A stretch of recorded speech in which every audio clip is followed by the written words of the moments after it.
जननी जन्म सौख्यानां वर्धनी कुल संपदां पदवी पूर्व पुण्यानां लिख्यते जन्म पत्रिका गजाननं भूतगणादि सेविदं कवित्त जम्बो फलसार पक्षिदं उमासुदं शोक विनाश कारणं नमामि विघ्नेश्वर पादपङ्कजम् आदित्याय च सोमाय मंगलाय बुधाय च गुरु शुक्र शनिभ्यश्च राघवे केतवे நமஹ.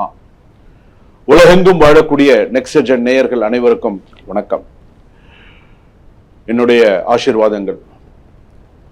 எல்லாரும் எப்படி இருக்கீங்க? நலமா இருப்பீங்கன்னு நம்புறேன். இன்றைய தினம் நாம் பார்க்கக்கூடியது ஆனி மாத ராசி பலன்கள். சூரிய பகவான் ஒரு ராசியிலிருந்து இன்னொரு ராசிக்கு செல்லக்கூடியது. அதாவது சித்திரை, வைகாசி, ஆனி, ஆடி, மேஷம், ரிஷபம், மிதுனம், கடகம்.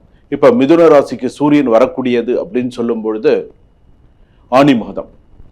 ஸோ அந்த சூரியனை பேஸ் பண்ணி இப்போ இந்த ஆனி மாத ராசி பலன்கள்லாம் எப்படி இருக்கும், மற்ற கிரக அமைப்புகள்லாம் எப்படி இருக்கு.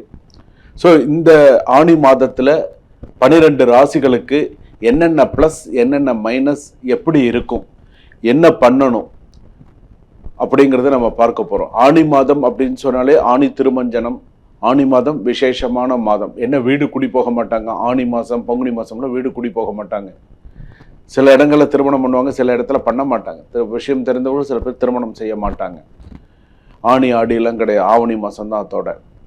அப்படி இருக்கக்கூடிய காலகட்டத்தில் இந்த ஆனி மாத ராசி பலன்கள் யார் யாருக்கெல்லாம் நல்ல சிறப்பாக இருக்கு, யார் யாரெல்லாம் எச்சரிக்கையாக இருக்கணும் அது அப்படிங்கிறத நம்ம பார்க்க போகிறோம். ஏன்னா நம்ம வாழறது பார்த்தீங்கன்னா ஒரு கொடிய உலகத்தில் நம்ம வாழ்ந்துட்டு இருக்கோம். கொரோனாவை விட ஒரு கொடிய உலகத்தில் நம்ம வாழ்ந்துட்டு இருக்கோம்.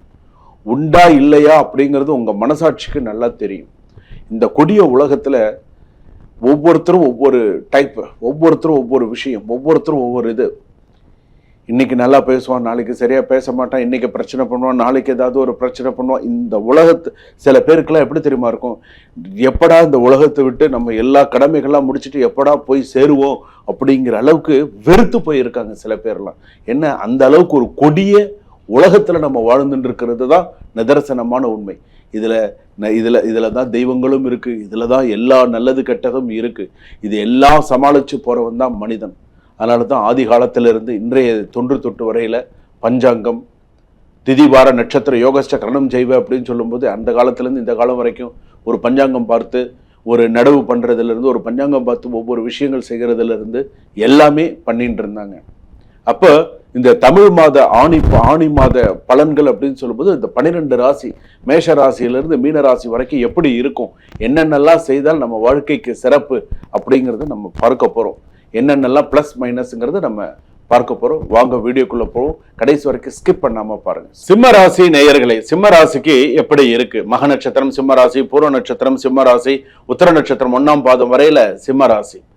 சிம்மராசி பொறுத்தளவுக்கு உங்களுடைய கருத்துக்களுக்கு அதிக மதிப்பு அலுவலகத்தில் கிடைக்கும். பிரிவு மாற்றம் வரும். அதாவது இப்போ வேலை செய்யற இடத்துல நிறைய பிரிவுகள் இருக்கும் இல்லையா, அந்த பிரிவு மாற்றம் வரத்துக்கான வாய்ப்புகள் நிறைய இருக்கு. இந்த டாக்ஸ் எல்லாம் இருக்கு இல்லையா, டாக்ஸ் எல்லாம் வரி வசூல் பண்றவங்க, அந்த இதெல்லாம் இருக்காங்களா, ஆடிட்டர்ஸ் எல்லாம் இருக்காங்க இல்லையா, அவங்களுக்கெல்லாம் ஓரளவுக்கு சிறப்பா இருக்கு. அந்த அலுவலகத்துல இருப்பவர்களுக்கெல்லாம் சிறப்பான சில நல்ல மாற்றங்கள், நல்ல விஷயங்கள்லாம் அடுத்தடுத்து வரக்கூடிய சூழ்நிலைகள் ஜாதகத்துல இருக்கு. ஒரு அதிர்ச்சி தரக்கூடிய ஒரு சம்பவம் என்ன அப்படின்னா, வேலையில இப்ப சிம்ம ராசிக்காரர்கள், நான் ஒரு 10 வருஷமா வேலை பார்த்தேன், 15 வருஷமா வேலை பார்த்தேன், 25 வருஷமா நான் வேலை பார்த்துட்டு இருந்த ஒரு அலுவலகத்துல இன்னைக்கு யாரோ செய்த ஒரு தவறுக்காக இன்னைக்கு நான் இன்னைக்கு எனக்கு என்னையும் டெர்மினேட் பண்ற அளவுக்கு எனக்கு ஒரு விஷயம் எனக்கு வந்துருச்சு அப்படிங்கிற அளவுக்கு சில விஷயங்கள் வரும். ஸோ நீங்க கவனமா இருங்க.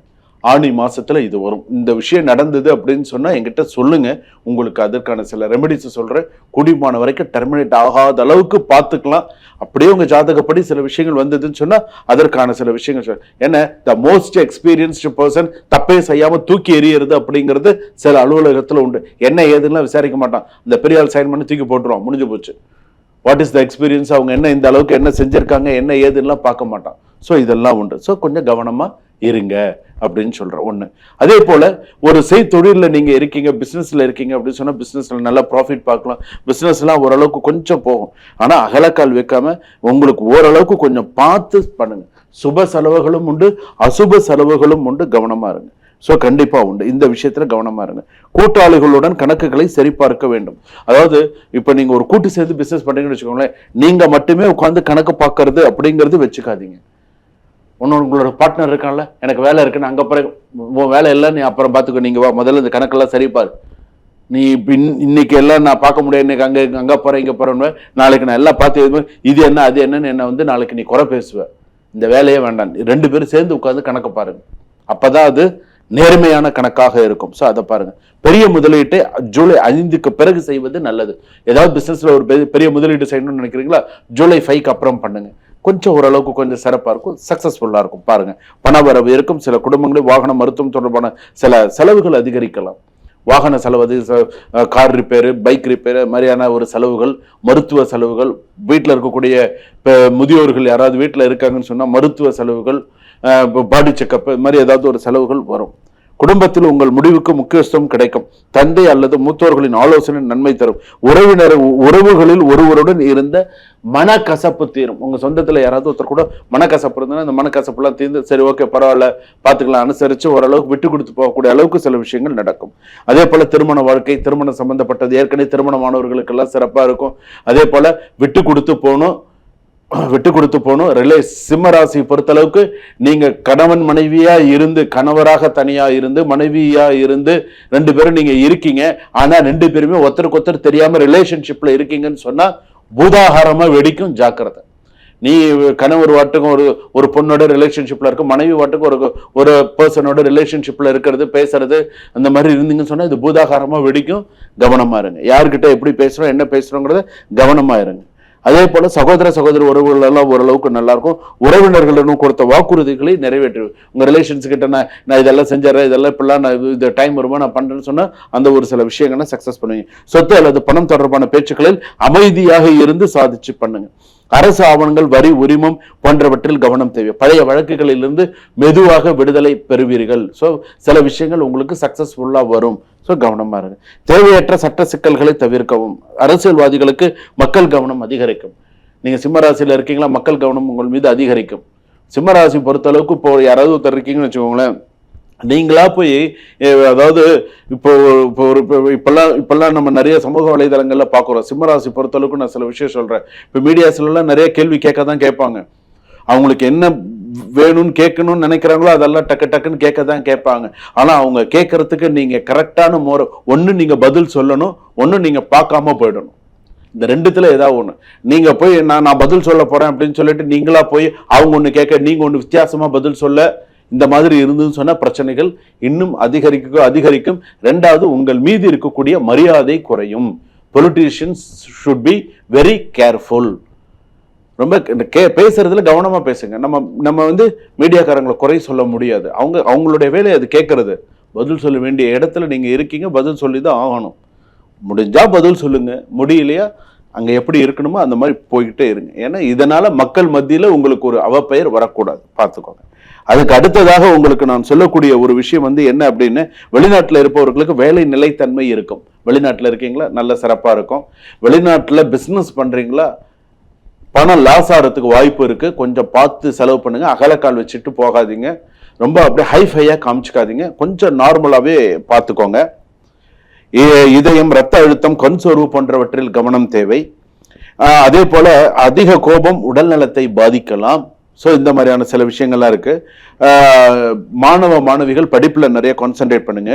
ஜூன் மாசம் 21ஆம் தேதி, ஜூலை 2ஆம் தேதி, ஜூலை 12ஆம் தேதி, இந்த தேதிகளில் நீங்க கவனமா இருக்கணும் சிம்மராசி பொறுத்த அளவுக்கு.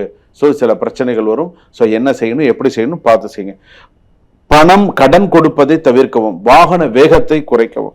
குடும்ப விவாதங்களில் பொறுமையாக கேட்டு பதில் சொல்லவும். ஸோ இதெல்லாம் நீங்க பண்ணிட்டு வந்தீங்க அப்படின்னு சொன்னா நல்லது. நெருங்கிய நண்பர் அல்லது உறவினர் இறப்பு செய்தி வரும்.